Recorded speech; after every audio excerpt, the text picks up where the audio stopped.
ফজরের 2 রাকাত সুন্নাত এ পুরো দুনিয়া আর দুনিয়াতে যা কিছু আছে সব কিছুর চাইতে উত্তম। তাহলে যে 2 রাকাত সুন্নত পৃথিবীর চাইতে উত্তম, ওই 2 রাকাতের সুন্নতের পরে যে 2 রাকাত ফরজ রয়েছে, এই ফরজের আল্লাহু আকবার কি দিয়ে মিটাবা? এই ফরজের সামি আল্লাহু লিমান হামিদা কি দিয়ে মিটাবা? কত টাকার মালিক হয়েছে তুমি নামাজের কাফারা দিবা?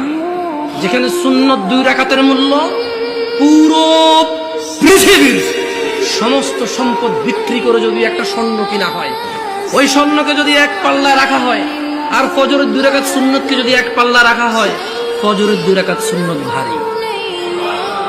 ওই সুন্নত এত ভারী হলে ওই ফজরের নামাজের ফরজ যেটা তুমি ঘুমের মধ্যে কাটিয়ে দাও, ওই 2 রাকাত ফরজের আল্লাহু আকবার সামি আল্লাহু লিমান হামিদা আত-তাহিয়াতু সুবহান রাব্বিয়াল আযীম সুবহান রাব্বিয়াল আলা কি দিয়ে কিনবা? তুমি কি কয় টাকার মালিক হয়েছে যে 2 রাকাত সুন্নতই পুরো পৃথিবীর চাইতে উত্তম?